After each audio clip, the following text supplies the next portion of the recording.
Bueno, pois xa me presentaron un pouco, non? Máis do que son, que xa dixeron que era ingeniero agrícola e que anteriormente era técnico de desarrollo local dos concellos de Manzaneda e Chandres e de Queixa, pero no presente pois, son director dun grupo de desarrollo rural, do Grupo de Desarrollo Rural Ribeira Sacra, non? Pero Ribeira Sacra Courel, que sempre, é que como ahora está máis de moda o da Ribeira Sacra, normalmente quedamos aí, pero o Grupo de Desarrollo Rural é Ribeira Sacra Courel. Pero máis que eso, eu sempre penso que o que son o neto dunha persona que quixo ter vacas hasta os 80 anos, e se non tiña vacas sentíase mal, vale? E era o neto que sempre lle encantou as vacas, e escollíamos a mellor vaca para intentar ganar o concurso da crúa. Como a abuela lle cumpría moitos caprichos ao neto, gastaba moitos cartos na vaca e casi sempre ganábamos, non? Entón, eso é o que máis me importa, máis da titulación que teño. Entonces, ca presentación non quero que isto sea unha biblia, nin un dogma. Tampouco, o que quero é que entre todos reflexionemos sobre a situación das montañas, non? E das montañas interiores galegas en concreto. E a presentación pensei en facela con datos e tal, e ao final creín que era mellor facela con sentimentos, porque o sentimento é o que nos fai mover as cousas, non? Entonces, normalmente actuamos polo sentimento. Entonces, de feito, vou falar de ganadería, pero teño unha primeira parte de contextualización do sentimento do rural. Vale, entonces, se poñemos as lentes para mirar o rural, o que precisamos é dúas cousas, porque eu creo que actualmente o que pasa é que hai dúas liñas. A liña catástrofe, isto xa non ten solución, vamos desaparecer, e a liña de repente ahora de todo funciona, fago de maravilla, traio ás universidades, que moi ben, non estou en contra deso, pero ao mellor con realismo, non montar unha imagen e crear falsas expectativas, porque eso o que vai facer é que sea máis cunha imagen e non sea real. Entonces, para ser realistas, hai que tratar o rural tal e como está e velo cos lentes de verdad, non nin con lentes de miopía, nin con lentes de estigmatismo, cos lentes de verdad. E para pensar e avanzar hai que dialogar. Vale? E para dialogar, a veces, para alcanzar o mellor o que creemos que é xusto, a veces hai que facer presión, pero a presión ten que ser sempre con bons modos, sabes? Eu creo que a veces, según diferentes cousas, e porque levamos cansancio no rural, e porque levamos acumulados moitos problemas, tendo razón, a veces casi se perde a razón polas formas. Vale? Entonces, o mellor é saber dialogar, saber dialogar. Entonces, en procesos participativos, en desarrollo rural, a planificación territorial, compre saber escoitar e non só oír. Moitas veces só oímos e non escoitamos. Para escoitar hai que ter en conta o que outra persona opina e buscar algo en común e dialogar. Entonces, ahora que vou facer unha contextualización sobre as zonas de montañas. Vamos falar do Macizo Central. O Macizo Central é unha zona de montaña. Entonces, vamos ver o que di a Constitución, non? Entón, a Constitución, no artículo 130, no punto 1, di: as autoridades públicas velarán pola modernización e desenvolvemento de todos os sectores económicos, en particular da agricultura, a gandería, a pesca e a artesanía, co fin de igualar o nivel de vida de todos os españois. Pero o punto 2 pon: con mesmo obxectivo, o de igualar o nivel de vida, daráselle un trato especial ás zonas de montaña. Non? E debería ser un mandato constitucional que se consolida e non é tan así. Eu creo que hasta ahora sí que hai relacionado cousas con este mandato constitucional, pero non deixan ser que unhos poucos máis puntos nunha subvención, se teño 40, dame 10 puntos máis, 5, 2.500 euros máis en non sei que medida, aos concellos, pois, 15.000 euros en Renatura cada 2 anos, pero eso É o que di a Constitución? Eu creo que non, porque de igualar o nivel de vida. E para igualar o nivel de vida hai que facer un desarrollo rural integral, non unhos puntos máis nunha convocatoria. Entonces, vamos a pensar cal é o problema do rural. O problema do rural é que estamos depoboados e embellecidos, non? En general a población. En particular, os zonas de montaña. Isto é o que desequilibra os eixos sociales, económicos e ambientales do noso medio rural. Entonces, se non se trata o problema principal, é imposible que lograr o equilibrio. Sempre vamos ter un problema. Non vamos conseguir igualar o medio ambiente, a economía ou eixo social porque non temos masa para poder facelo, masa social. Entonces, é moi complicado, por iso digo hai que ser realista, nin catastrofista, nin vai de maravillo rural, pero hai que ser realista con isto. Entonces, que é o que está pasando? A actividade agraria e forestal é menor da potencial nas zonas rurais. En xeral, existe terra de cantidad abandonada agraria e a forestal pois, podría ter un uso multifuncional e non o está tendo. Entonces, isto que dificulta é a conservación ambiental e favorece os incendios forestais, non? Entonces, cal podría ser unha das solucións? Pois recuperar a poboación no medio rural. Para iso, a base de explotacións agrarias e industrias agroalimentarias e forestais sustentables e que se creara economía e tecido productivo local, favorecendo a recuperación dos terreos agrarios e as masas forestais autóctonas. Pero que é o que pasa? Que non existe varitas mágicas, que como puse aí, é fácil de expresar todo isto, é fácil de dicir, pero é moi difícil de facer, non? Para hai que buscar e intentar facelo. Entonces, para facer todo isto, que é o primeiro que faría falta? Pois o primeiro que faría falta, creo eu, que é o entendemento entre todas as forzas políticas, os decisores da xestión pública, autonómica, estatal e europea, así como utilizar fundamentos normativos técnicos de simplificar e eficacia e eficiencia das zonas rurais de montaña. Por unha parte, nas diferentes marcos plurianuais da Unión Europea sempre se di a simplificación sobre todo pensando nas zonas rurais, pero non se consigue facer, por diferentes motivos, os cuales eu creo que son necesarios. A veces non se pode simplificar para ser igualitario, porque se simplifico, ao mellor estánseme colando cousas que teño que controlar como técnico, como gestor público. Porque ser gestor público tampouco é ser político, entonces, porque ao mellor alguén está pensando controlar é quen controla os políticos, non? Entonces, ser gestor público non ten que ser por que ser político, non? Entonces, eu creo que a gestión pública necesita eso. Entonces, para crear un capital social, hai que crear unha convicción, que non haya esta desafección que hai actual hacia a política, hacia o desarrollo, hacia que uns estamos en contra outros, outros en contra uns, e todo eso habría que crear un entendemento mínimo para chegar a solucións. Entonces, que é o primeiro que vou poñer aquí?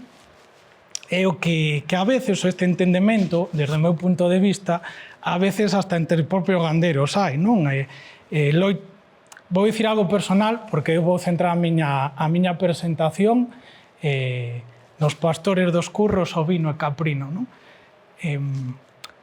Levamos moitos meses que é necesario, eu fun parte, tanto no meu traballo como nas redes sociais personas miñas, puxeno, o apoio á ganadería de vacún polo todo o que sucedido, de Mercosur e todo isto. Alguén pensou nos pastores de ovino e caprino? Alguén desas vacún dixo vamos todos unidos, vinde vós, que son realmente os que están desaparecendo no macizo central, e vamos falar todos xuntos? Non, porque a veces cada un mira por sí e non o por todos. Entonces, eso é o que primeiro que hai que tratar. A veces quérese como competencias entre sectores agrarios, e non é así. Hai cabida para todos, non? Entón, por eso puxen a pirámide de actitude pastoril, que intentei onte facer unha pirámide, pero non tuve tempo.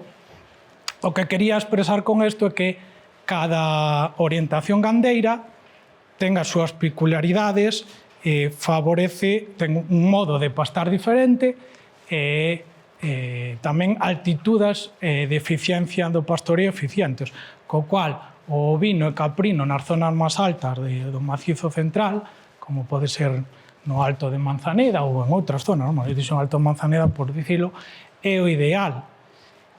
O vacún nun término intermedio. E xa o ideal é que nas franjas secundarias dos pueblos estuveran cheas de vacas e ovellas e outras cousas pastando, evitando desbroces innecesarios e gastos innecesarios de combustible co caro que está, non? Porque tampouco se fala moito de canto vai salir este ano os desbroces das franjas secundarias por os problemas que estamos tendo sobre os combustibles. Canto lle vai salir a un concello, a unha administración pública, o que sea ese servicio. Porque, obviamente, o combustible subiu, pues estas cousas, non?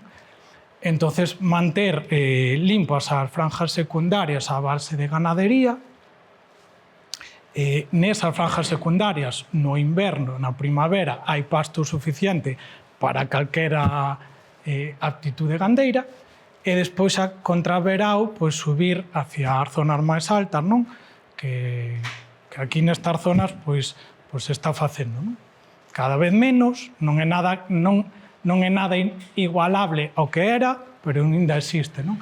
Entón, estas imágenes son deso. O primeiro é vacún no alto da cabeza de Manzaneda, a segunda é a subida á serra, a serra de Queixa dentro do macizo central, que en este caso Manzaneda tamén pertence á serra de Queixa, non?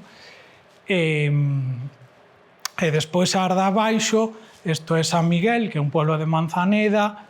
Aquí puxen porque é un caso especial dentro do macizo central, creo que inteiro, polo menos deste territorio máis cercano, que é que na Mata, que é unha zona de Manzaneda, hai unha persona que ten unha bodega, aparte de ter gandería. E aparte de ter gandería, non é gandería excesiva, que é ganadería porque fai queixo.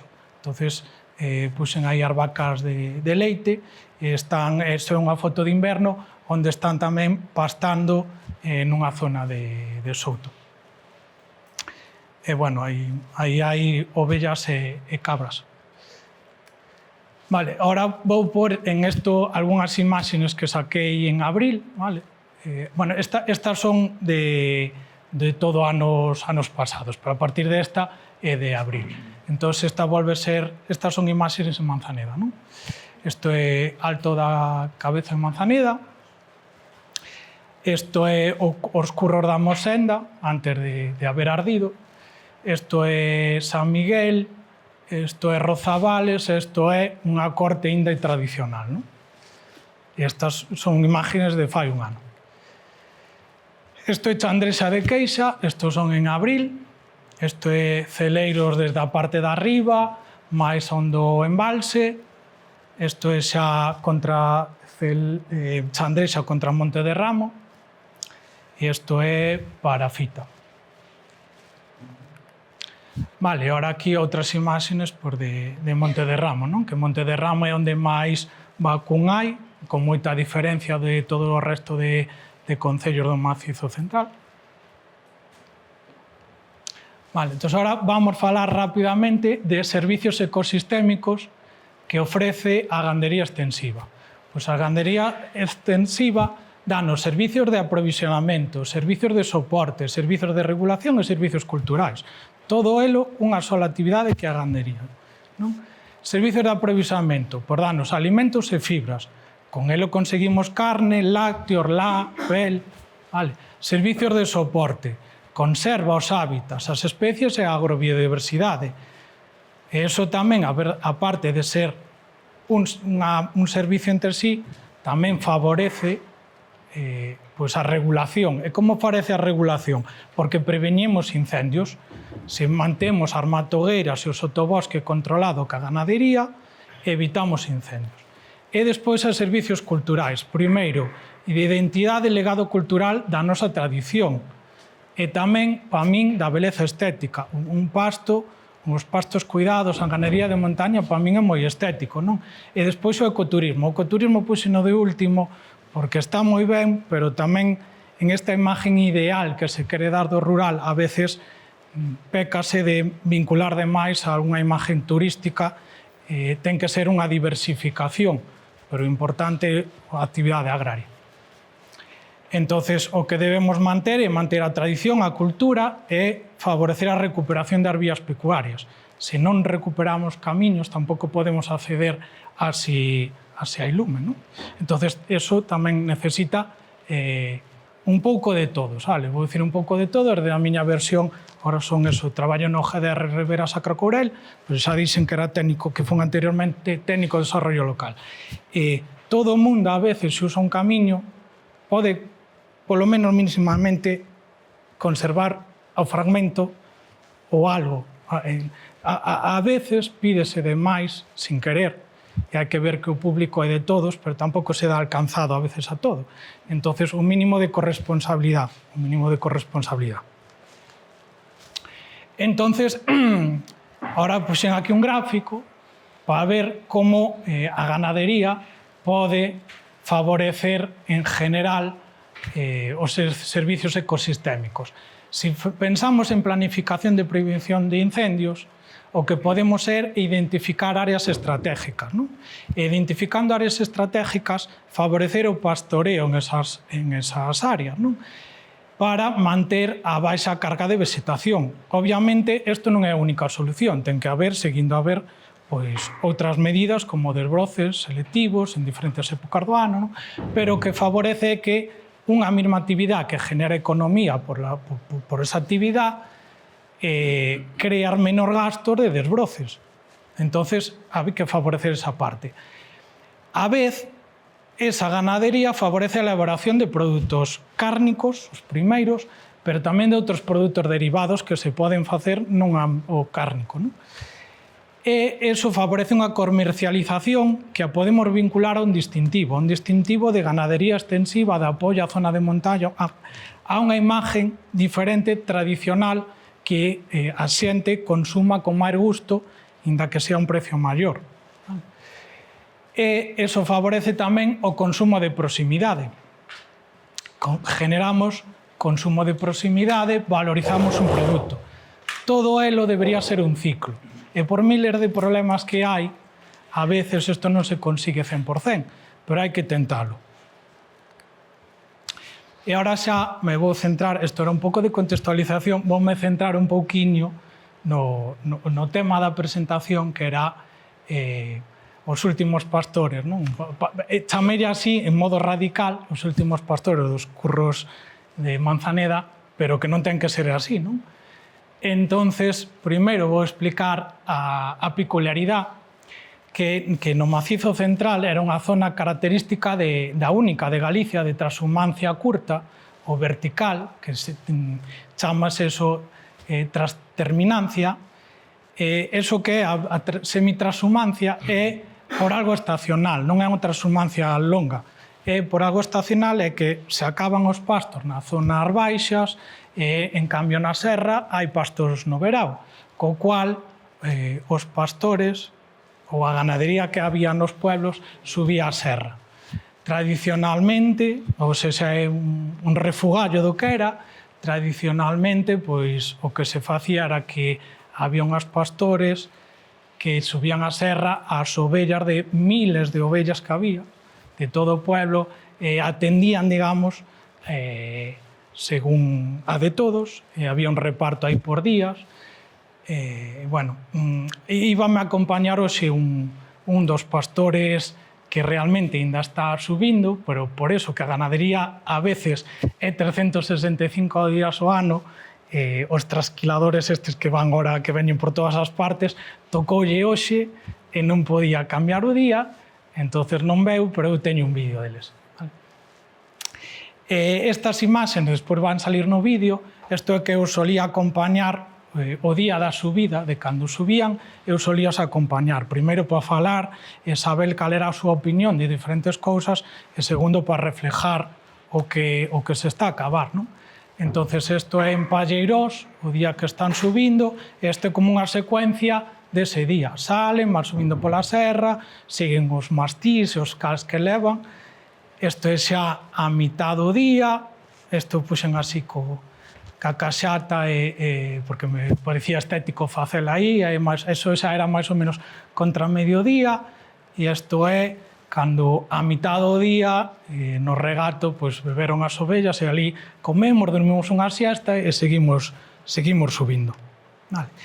Seguimos subindo e isto é os curros da Mosenda. Non? Cal é a peculiaridade? Que os pastores quedanse nestas construcións todo o verán. Vale. E estas construcións teñen un cercado de pedra que é onde resgardan as res nas noites para a protección do lobo. E polo día, todo o día está o pastor controlando as ovellas e as cabras.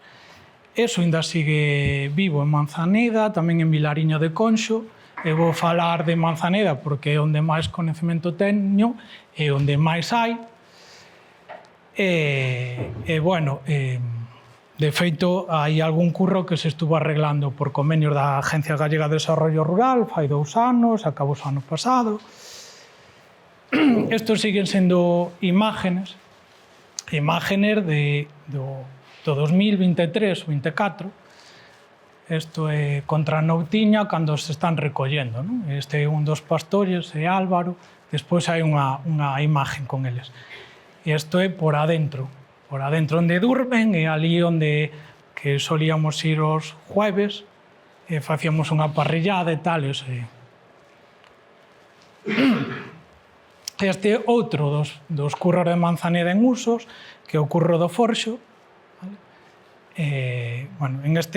No outro van 3 pastores que son Manolo, Melén e Álvaro, e en este vai un solo que se chama Ramiro, apoiado por outro que se chama Antonio. A todos lle pedín permiso polas fotos porque van salir aí, e algún sale sen camisa, entonces pedín a foto. Entón, agora o que vou falar é un pouco outros desafíos. Que é o que pasou o ano pasado? Incendio, non? Incendio, catástrofe no verán de 2025, que causou daños a todos os pastos, as infraestructuras da serra, e isto súmase a problema da remuda rexacional entre todos os pastores, o que acentúa a precariedade do legado e que isto poda continuar. Pero, entón, o que fixen é, estes son imágenes, algunhas, esta de 13 de 8, isto é no curro do Forxo. Vale, este é o curro da Mosenda 1 do 9. Son días que eu subín, non teño xusto do 13, porque eu non fun hasta aí, hasta 1 do 9. Isto era como estaba o ano pasado, non? Vale, 9 meses despois, a naturaleza fainos ver que é moito máis sabia que nós, vale? Isto non quere dicir que se favorezcan os lumes, só puxen esta imaxen, tamén puxen outras, porque senón tamén poño estas parecen idílicas de xa está todo recuperado, non é así, vale? Pero eu quixen enfrentar imaxenes de fai 9 meses e de agora da mesma zona, vale? Entón, arriba está os curros da Mosenda fai 9 meses, o 1 do 9, abaixo está o curro da Mosenda en abril. Non o teño actualizado porque non volvín, que empezou a chover e facer moito frío, e acceder hasta aí é complicado hasta en 4x4, non? E ele é un pastor porque me acompañou, era o que iba a vir hoxe, acompañoume en abril hasta ali. Xa de paso, para dicir un pouco tamén que outras cosas que se fan, isto era como estaba antes, ves que os pastores tiña unha cuberta de chapa verde e non tiña un alpendre, e cando se queremos que estean hasta máis tempo teñen que ter, cando chova, unha zona de resgardo un pouquiño, non? E tal. Bueno, pois fíxose con Agader, fai 4 anos que se pedirá axuda, e acabouse xa o ano pasado, e pois arreglouse o curro, tanto estéticamente para que se integrara ambientalmente, vedes que a día de hoxe está moito máis integrado, como ter un pequeno alpendre. E isto é a mesma imaxe máis de cerca do que estou dicindo. Estos son outras imaxes tamén enfrentando fai un ano, fai agora, e fai 2 anos, fai un ano e agora.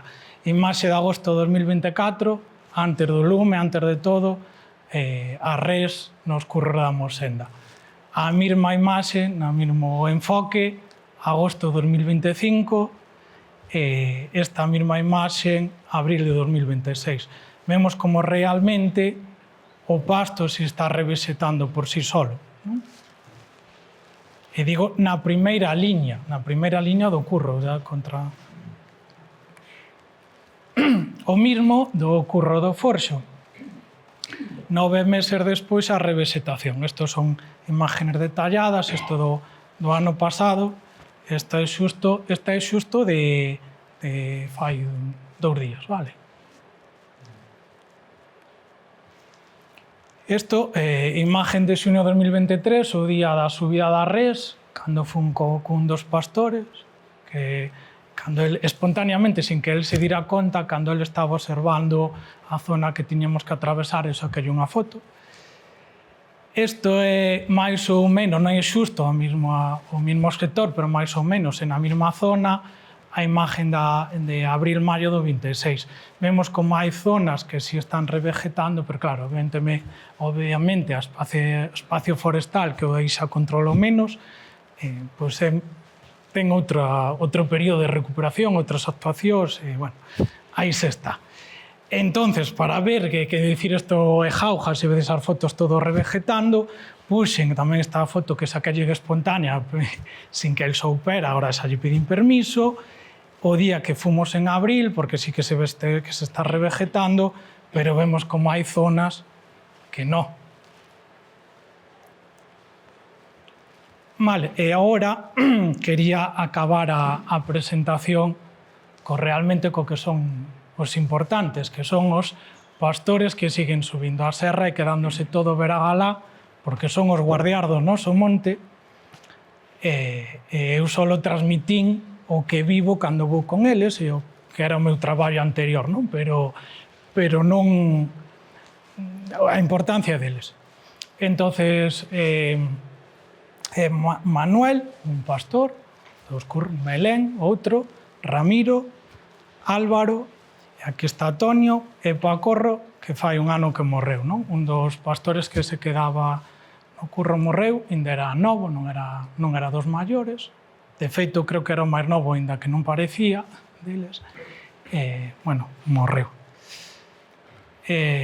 Bueno, esta é unha frase así un pouco poética, que o futuro sea o presente do noso pasado. Eso quería decir é que a posterior de que isto non se vai a acabar, que sempre, de algún modo, as cosas continúan, que por lo que sea, se non continúa, os pastores dos curros e tal, que continúe o seu legado, que se sepa o que foron, o que fixeron polo macizo central, non? Entón, ahora o que vou poñer tamén é un vídeo de 3 minutos, porque eu faleino, pero en imágenes e escoitando, pois é máis fácil.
teño que poñer aí dentro porque senón amontonas aí e non... Ali teño a porta grande, pero aquí... Pasa. Vamos! Gracias, vamos!